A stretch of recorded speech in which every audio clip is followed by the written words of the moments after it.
Sun, Assalamualaikum warahmatullahi wabarakatuh. Apa kabarnya sahabat-sahabat di rumah? Semoga selalu dalam keadaan sehat walafiat. Seperti biasa, aku ditemani oleh Habib Muhammad Noval Syamil Atas. Sebelum saya melanjutkan, gimana kalau kita tanya kabar Habib dulu? Gimana kabarnya Bib hari ini? Alhamdulillah sehat walafiat. Sehat ya? Alhamdulillah. Ya, Habib pakai baju hijau lebih seger. Nah, kita mau ngebahas yang lagi viral nih Bib, ya. Iya. Tentang apa sih itu? Sebenarnya kan juga ada permintaan juga kan kemarin untuk bahas satu pesantren di Purwakarta yang katanya itu sesat lah atau apa gitu loh. Cuman ya mungkin konten ini bukan ke mistis atau kemana ya gitu loh. Kita cuma menanggapi permintaan netizen gitu loh, untuk pendapat ibarat kata ya kita berdua lah. Menanggapi Ponpes Al Zaitun itu loh. Ponpes Al Zaitun.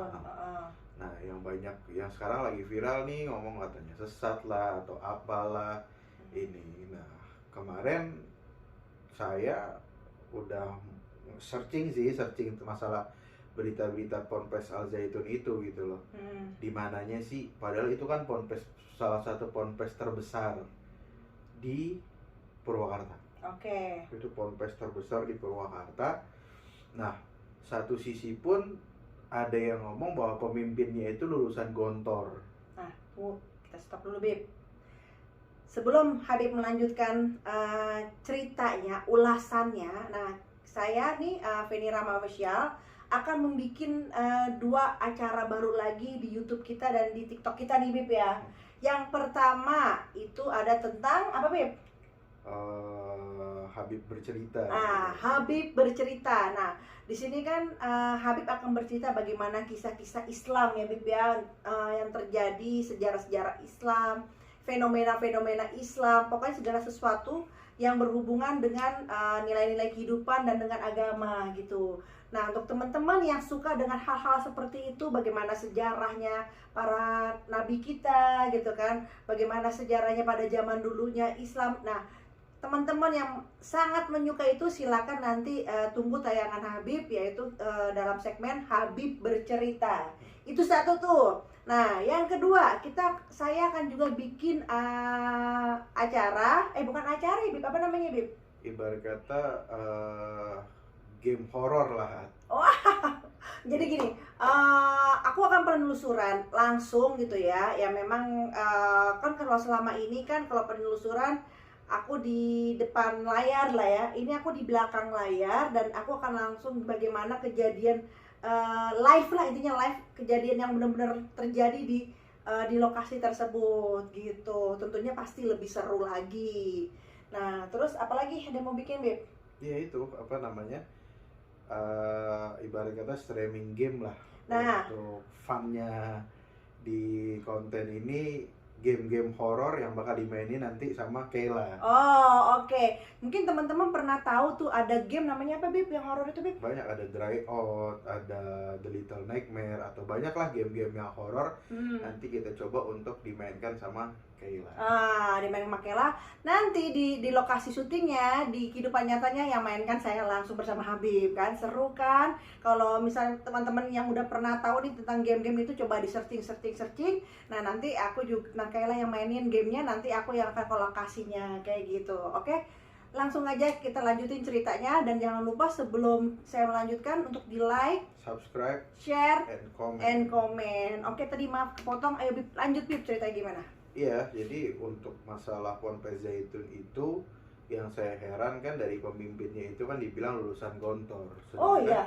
Ponpes Gontor itu kan besar juga di Banten kan, di wilayah Banten tuh besar juga dan ternama lah ibarat kata. Nah, begitupun juga di Ponpes Al Zaitun pun itu yang di Purwakarta ini ya memang benar-benar besar, ponpes modern yang besar gitu loh. Cuman memang dari berita-berita yang kita lihat, salah satu pemimpinnya tuh bikin kayak ceramah lah atau konferensi pers. Dia bilang bahwa mazhab saya atau Islamnya saya itu adalah Islam Soekarno. atau mazhab Bapak Soekarno gitu loh. Nah kalau saya lihat dalam sejarah, kenapa si Ponpes ini atau pemimpin Ponpes ini menyebutkan bahwa mazhab saya itu mazhab Soekarno, padahal mazhab itu kan ada 5 sebenarnya. Mazhab Syafi'i, Maliki, Hambali, terus Imam Abu Hanifah, dan banyak lah ibarat kata para imam kita, mazhab Ghazali itu kan ada. Nah ini kenapa dibilang mazhab Bapak Soekarno gitu loh, sedangkan Bapak Soekarno ini kan seorang revolusioner gitu kan, benar-benar yang memerdekakan Indonesia gitu loh. Sedangkan kalau kita lihat dalam sejarah-sejarahnya Bapak Soekarno ini sangat toleransi kepada umat beragama lain. Beliau Islam cuman benar-benar bertoleransi kepada umat agama lainnya gitu loh. Dan beliau pun pemimpinnya Ponpes tersebut juga bilang, saya mengajarkan toleransi kepada seluruh agama gitu loh. Cuman jangan membawa satu kata bahwa saya ini mazhabnya Bapak Soekarno gitu loh. Kalau kita lihat dalam sejarah perjalanannya Bapak Soekarno dalam agamanya gitu, dalam spiritual agamanya gitu, beliau ini kan orang terakat, orang yang benar-benar beliau itu bermeditasi, berzikir, ada waktu-waktunya beliau. Makanya kalau di daerah-daerah kayak Pelabuhan Ratu atau apa kan ada namanya Petilasan Soekarno, tempat beliau itu beribarat kata bermunajat kepada Allah Ta'ala, berzikir kepada Allah Ta'ala yang benar-benar hanya beliau dan Allah Ta'ala gitu, dengan disaksikan alam semesta gitu loh. Jadi perpaduan antara hamba dan Tuhannya itu benar-benar menyatu di situ. Nah kenapa harus bawa Bapak Soekarno, sedangkan Bapak Soekarno ini benar-benar orang yang nggak pernah dalam sejarah sebenarnya Bapak Soekarno menggabungkan ibadah agama dalam satu tempat. Ibarat kata orang Islam ke gereja gitu loh, terus orang Nasrani ke masjid gitu loh. Kalau untuk ibarat kata memberitahu edukasi, ini loh gereja kita, ini loh masjid, is okay gitu loh. Cuman kalau sampai beribadah kayak yang dilakukan yang viral di Ponpes tersebut kan, saat sholat Id ada di saf kedua atau saf ketiga itu ada orang Kristen, ada agama lain lah ya, ada agama lain, dan juga ada perempuan di situ. Sedangkan kan harusnya saf perempuan itu di belakang gitu loh. Nah saya yang saya bingungkan itu adalah ini bagaimana konsepnya gitu loh. Sedangkan ini sholat Id, sholat yang benar-benar memperingati kemenangan umat Islam setelah berjuang melawan hawa nafsu di Ramadan, puasa itu loh. Kenapa sampai seperti itunya gitu loh. Padahal kalau bertoleransi pun kita lihat juga pernah ada satu video yang viral juga, Bapak Hotman Paris, beliau seorang Nasrani, beliau menghormati sampai duduk di belakang. Yang benar kayak gitu. Nah, yang lain pada sholat, beliau duduk di belakang menghormati. Yang penting kan saling menghormati, itu aja udah cukup gitu loh. Mengapa ditaruh di saf sholat gitu loh, ditaruh di saf sholat untuk menghadap Allah Ta'ala. Memang benar kalau misalkan kita lihat kalau ada orang bilang agama monoisme, satu Tuhan, dia benar memang Nasrani, Yahudi dan Islam itu satu Tuhan. Sebenarnya tetap Tuhan yang dijunjung adalah Allah Ta'ala. Kalau dalam Nasrani ya Allah, dalam Yahudi juga Allah, dan Islam Allah Ta'ala gitu loh. Nah ini yang harus dikonsepkan. Kalau misalkan memang Ponpes itu menjunjung tinggi dengan toleransi umat beragama, kenapa harus dipertunjukkan seperti itu? Tetap ada batas-batasnya. Tetap ada batas-batasnya. Rasulullah SAW pun kan benar-benar bertoleransi benar kepada umat selain Islam di saat zamannya beliau gitu kan. Yang benar-benar saat ada mayat seorang Yahudi itu jalan di depan beliau, beliau berdiri untuk menghormati sesama hambanya Allah Ta'ala atau sesama ciptaannya Allah Ta'ala. Beliau itu berdiri untuk menghormati mayat tersebut, jenazah tersebut, padahal jenazah itu jenazah Yahudi. Nah di sini kan ada pada batas-batasannya. Kalau maksudnya kenapa yang saya salahkan tuh kenapa bawa nama Bapak Soekarno gitu. Sedangkan dalam sejarah apapun Bapak Soekarno itu nggak pernah yang namanya seperti itu gitu loh. Beliau itu bahkan sebelum kemerdekaan atau sebelum proklamatornya beliau, proklamasi itu disebutkan kemerdekaan, beliau itu sowan dulu kepada ulama-ulama. Tuh, contoh ke Habib Ali bin Abdurrahman Al-Habsyi di Kuitang. Itu beliau ke sana dulu untuk minta doanya. Ada kok, kalau mau lihat foto-fotonya di Google atau di mana tuh banyak. Itu ada sampai seperti itu gitu loh. Terus di mana itu ada. Nah, bagaimana sekarang gitu loh. Makanya jangan salahkan netizen untuk bilang bahwa ini sesat gitu loh. Nah, nggak tahu di dalamnya apa yang diajarkan, cuman kan kita melihat visual. Kita melihat apa yang viral di luaran sana, viral di media-media sosial, bahwa ada kata-kata seperti itu gitu. Dan dalam Islam pun yang namanya toleransi, umat beragama itu memang semuanya baik. Kayak kemarin kita di Bante, terus mungkin TV ini pernah di Vihara, di umat Hindu, di mana itu is okay, saling menghormati gitu. Cuman kalau untuk benar-benar wah ini begini, ya kalau menurut saya ya ada salahnya gitu loh. Malah memperlihatkan bahwa kebodohan tersebut gitu loh. Yang penting saling menghormati, saling ini aja sebenarnya sih, seperti itu. Iya, cukup. Jadi gini, segala sesuatu yang, kalau menurut saya Bip ya, segala sesuatu yang bertoleransi tetap juga ada adabnya gitu loh. Kayak misalnya kita juga, ya kan segala sesuatu yang bertoleransi itu kan ada adabnya ya Bip ya. Dan menurut saya apa yang Habib bicarakan itu benar gitu loh. Toleransi, kayak contohnya tadi dengan dia melaksanakan sholat ya Bib ya. Nah, sholat gitu berjamaah seperti itu.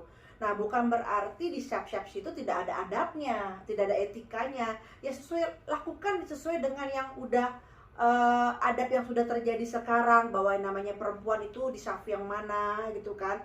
Gak bisa dicampur adukan seperti itu. Dan lagi yang menurut saya yang dikatakan toleransi yang bagus itu ketika Bang Hotman Paris tuh pernah melakukan kunjungan kalau nggak salah ke pesantren NU. Nah, pada saat itu para pesantren sedang melaksanakan sholat. Bang Hotman duduk di paling belakang. Nah, itu yang benar seperti itu. Bukan berarti mengajak orang agama lain untuk ada di tengah-tengah dan melakukan sholat seperti itu. Nah, kita kan tahu syarat syahnya sholat juga apa. Pertama dari wudhunya juga kan, Bib. Bacaannya juga, kayak Al-Fatihahnya juga. Jadi tetap dengan adab-adab itu harus tetap terjaga gitu loh. Gimana Bib menurut Habib? Iya, kita kan ibarat kata umat Islam ini kan mengakui bahwa nabinya adalah Nabi Muhammad SAW. Mengikuti ajaran Nabi Muhammad SAW. Yang diajarkan Nabi Muhammad yaitu syariat, ya kan? Syariat tentang bagaimana caranya sholat, bagaimana caranya wudhu, bagaimana cara menjaga syaf sholat itu kan ada. Iya. Gitu loh. Makanya kan kalau misalkan ada seorang, bahkan ada yang bilang kalau ada lagi sholat berjamaah, imamnya itu tidak memperhatikan syafnya untuk dirapetin gitu loh, itu sholatnya nggak sah. Nah, itu sampai seperti itunya gitu loh. Karena apa? Kalau misalkan syafnya itu, kecuali ada perihal kayak COVID atau apa ya. Nah, kalau syafnya itu renggang, ini kan setan bisa lalu lalang gitu loh. Ditakutkan kan seperti itu. Tapi kalau syafnya itu rapat, itu setan nggak bisa lalu lalang di situ. Jadi tidak ada yang terganggu. Nah, bagaimana bisa dalam satu syaf sholat itu ada umat beragama lain lah di situ melakukan pemujaan agamanya dia gitu. Dalam syaf kita lagi sholat gitu loh. Cuman kalau misalkan di luar syaf sholat tersebut is okay, nggak masalah. Cuman kalau misalkan masih satu syaf, ini kan aneh. Apalagi di situ ada satu umat beragama lain dan juga ada perempuan juga di sebelahnya. Nah, ini yang harus disayangkan gitu loh. Satu ponpes besar di satu kota kok sampai memperlihatkan seperti itunya gitu loh. Berarti kan ini sama aja untuk bisa pencemaran nama baik sebenarnya kalau menurut saya ya, cuman nggak tahu menurut yang lain. Ini memperadukan tentang syariat Islam gitu loh, yang memang sudah diajarkan sama Rasulullah SAW. Sebenarnya sih saya nggak kaget ada mazhab ini, mazhab yang lain, ada Islam yang ini, Islam yang itu. Sebenarnya nggak kaget karena memang sudah diperingatkan sama Rasulullah SAW bahwa Islam itu akan terbagi menjadi 73 golongan. Gitu loh. Makanya ada Lia Eden, ada Ahmad Musadek yang ngakunya nabi, atau yang siapapun, ada yang ubur-ubur juga, ada sekte ini, sekte itu gitu loh. Cuman janganlah membawa satu sosok seorang pejuang negara menjadikan satu panutan yang panutannya itu untuk syariat Islam. Sedangkan Soekarno itu menganut NU atau menganut sebenarnya Syafi'iyah, ibarat katakan seperti itu, menganut mazhab Syafi'i. Tapi kan beliau bertoleransinya, nah ikuti toleransi yang benar gitu loh. Karena memang mau nggak mau di dunia ini kan lagi memang ada perihal-perihal yang satu menjelekan agama ini, satu menjelekan agama itu, satu menjelekan ibarat kata mazhab yang ini, satu menjelekan atau ini. Jadi saling menjelekan satu sama lain itu loh. Jangan dibuat toleransi yang seperti itu, bahkan menganggap bahwa oh begini ya ternyata. Berarti ibarat kata agama itu bisa dicampur adukan, bisa ini kan salah. Iya ya, betul, setuju saya. Begitu. Ibarat kata ya nggak ada salahnya untuk lebih belajar lagi sebenarnya. Kita menganggap diri kita orang baik itu pun salah. Kita menganggap diri kita itu orang yang paling berilmu itu pun salah, karena ilmu itu kan gak ada habisnya. Makanya saya bilang tidak ada orang yang mengaku ustadz sebenarnya. Gitu. Saya ustadz, nggak ada orang ustadz mengaku ustadz, itu nggak ada. Saya ustadz, saya boleh Anda nggak boleh menyalahkan nggak boleh ikut ke dia gitu loh, karena saya yang paling benar. Nah itu kan yang salah. Tuh seperti itu. Jadi ya pokoknya intinya segala sesuatu itu tetap harus ada etikanya. Iya. Ya Bib ya, kayak gitu ya. Harus belajar adab lah. Kayak gini kejadian yang dikatakan toleransi ya. Waktu itu Habib itu pernah kunjungan ke sahabat. Kebetulan Habib punya sahabat juga seorang Bante. Bante itu kalau kalian nggak tahu tuh biksu. Nah Habib kunjungan silaturahmi, ya itu oke nggak apa-apa. Tapi kan Habib bukan berarti Habib juga di tengah-tengah itu ikut serta ibadah atau mengacak-acak ibadahnya dari golongan sana, nggak juga. Begitupun juga Bante seperti itu. Jadi yang dikatakan toleransi indah itu tetap dengan jalanmu, cuman ya itu tadi hubungan sesama manusianya bagaimana gitu loh. Jangan sampai dikatakan toleransi itu hubungan sesama manusia itu jadi ternodai karena suatu pandangan-pandangan seperti apa tuh, jangan sampai gitu ya Bib ya. Iyalah, bener. Nah kalau ibarat kata kalau selesai sholat Id terus mau kunjungan atau mau silaturahmi sesama beda agama, itu oke, nggak masalah. Cuman kan yang dilihatkan itu jangan seperti itu. Sama lagi Bib, kemarin aku lihat tuh Bib. Jadi ada nyanyian ya? Iya, nah itu juga itu sangat disayangkan banget gitu loh. Nyanyi-nyanyian seperti itu. Nyanyi-nyanyian ibarat kata itu nyanyian umat Jewish lah, atau Yahudi gitu loh kan. Alaihem atau apa? Salom itu kan artinya salam, ya kan? Kalau umat Nasrani pun salam, ya kan? Umat Jewish pun salam. Kalau kita kan assalamualaikum warahmatullahi wabarakatuh. Kalau salamnya is oke, cuman ada lagu ya?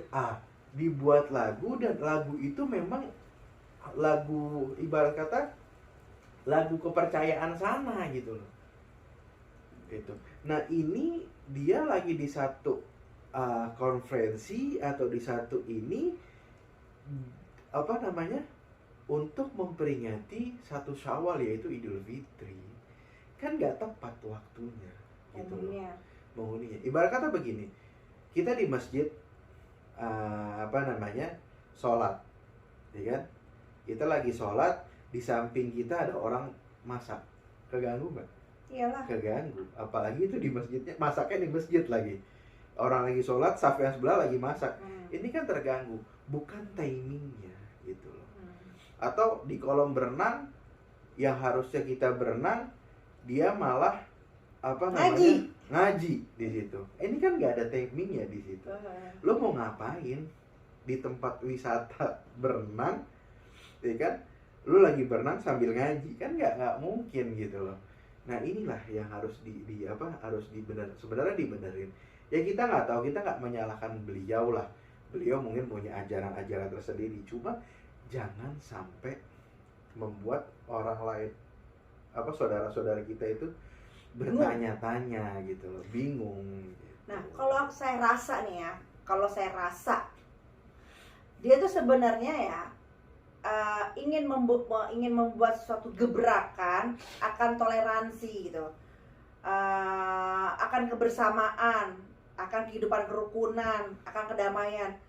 Sia-sia aja, benar maksudnya, bagus tujuannya, cuma tetap ada cara gitu loh, bukan berarti mencampur adukan semua gitu.